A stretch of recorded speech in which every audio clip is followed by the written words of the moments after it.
या तो मतलब 4 से 4 नहीं है तो सर 4 से पहले 3 ही आता है, तो 2-3 महीने पकड़ के। सर अभी नेक्स्ट हॉट क्वेश्चन आ रहा है कि माइग्रेशन कभी तक चलेगा? आपके पास कुछ टाइम है क्या? तो उसके लिए क्या आंसर रहेगा?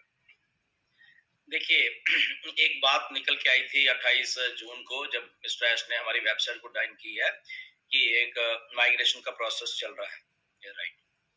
अभी इसमें क्या हुआ है कि बहुत सारे लोगों ने अपने अपने दिमाग लड़ाए हैं। रोज वीडियोस अभी भी बनती हैं, मुझे मालूम नहीं क्यों ऐसा बन रहा है। हमने शायद उस दिन के बाद नाम भी नहीं लिया क्या हो रहा है, राइट। और हमारे यूट्यूब पे डेली उसके ऊपर बड़े सब्जेक्टिव वे से अच्छे पूरा वेबिनार चल रहे हैं, पूरा ये हो रहा है, वो हो रहा है। ओके, ठीक है, थोड़ी नॉलेज देनी चाहिए सबको, दैट्स ओके, गुड। अभी नमस्कार भाइयों और उनकी बहनों, जरा एक मिनट रुकिएगा। पर है कि उन्होंने माइग्रेशन का दौर जो है वो कैसे चलाना है। ओके, इसके कई पहलू होते हैं। और जब कंपनी के ट्रांसफॉर्मेशन के दौर पे है अभी, ओके, जब मिस्टर ऐश ने बोला कि मैं इंचार्ज हूँ, माइग्रेशन तो हो रही है, एक बात है, वो ठीक है। बट उसके बाद जब मिस्टर ऐश ने बोला कि मैं इंचार्ज हूँ और मुझे अभी यहाँ पे कुछ और करना है साथ में, तो उसके साथ ये चीजें भी हो रही हैं। ओके, अब इसको क्या हो रही है उसको उतना ही रहने दीजिए, राइट। इसीलिए ये टाइम लग रहा है। इसी नहीं तो माइग्रेशन होके अगर वो एक ही बात होती तो शायद वो अब तक वेबसाइट आ जानी थी। ओके, तो वेबसाइट नहीं है, दैट मीन्स कि वो जो मिस्टर ऐश ने इंचार्ज लिया और इंचार्ज के साथ वो वेबसाइट्स के साथ हमारे साथ कर रहे हैं, कुछ चीजें इंटीग्रेट हो रही हैं जो शायद आपको मालूम भी नहीं है। ओके, और बहुत कुछ हो रहा है। और वो मिस्टर ऐश का जो अभी थिंकिंग का प्रोसेस है, जब उनको ये सारा कुछ इंचार्ज लेने के बाद मालूम चला है, तो वो उनका थिंकिंग ये है कि मुझे चाहे रुकना पड़े, बट मैं अभी ऑन पैसिव को जब हम लोगों के सामने पेश करेंगे, मुझे सारा कुछ रेडी करके ही पेश करना है। लेट इट बी पेमेंट्स का प्रोसेसेस वो कनेक्ट हो जाए, या कुछ और प्रोडक्ट्स हो जाए, या कुछ और कोलैबोरेशंस हो गए, तो मुझे सारा कुछ रेडी होके ही आपके सामने पेश करना है। तो इसीलिए वो जो रेडीनेस होके पेश करने वाला जो उनका अभी है, वो इसीलिए वेबसाइट हमारे सामने नहीं आई अभी। तो उसमें स्टे ट्यून, कब आएंगी ये मिस्टर ऐश ने नाम बताया है, और ये तैयार होके आएंगी। मे बी वो आने वाले 10 दिन में आ जाए, मे बी आने वाले 1 महीने में आ जाए। ओके, तो try to understand the things कि मिस्टर ऐश कैसे कर, बट वो आ रही हैं। मेरे कहने का मतलब वो ये नहीं है, वो सारा कुछ रेडी है, रेडी होने के बाद आने वाली है। ओके, तो रेडी होने में कितना टाइम लगता है, ये टेक्निकल है थोड़ा। ओके, ये कोई सीधा सा काम नहीं है।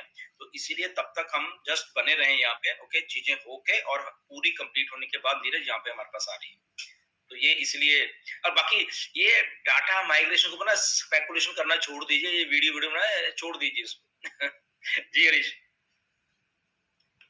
ढिल्लो सर, कई तो हमारे साथी हैं बहुत गहराई में उतर गए हैं, काफी रिसर्च कर लिया उन्होंने डाटा सेंटर्स के ऊपर, और बहुत कुछ डिटेल मतलब ग्रुप्स में शेयर भी होती है। डेफिनेटली। मैं वो नहीं, एक अच्छी बात है, चलो मतलब एक अच्छी बात है कि जो चीज हमें चीजों का मालूम नहीं था, लोगों ने सर्च करके उसको वो किया, बट जरूरत से ज्यादा घुस जा रहे हैं अंदर। राइट, बिल्कुल टेक्निकल भी नहीं है और जरूर से ज्यादा कुछ, ठीक है, नॉलेज रखनी चाहिए हमें। हम ऑन पैसिव में है, what is data centres, what is migration, what, ठीक है उतना है, बट जरूर से ज्यादा कुछ ना, वो भी कई बार नॉलेज को जीरो कर देती है वो सारी चीज। मैं देखता रहता हूँ।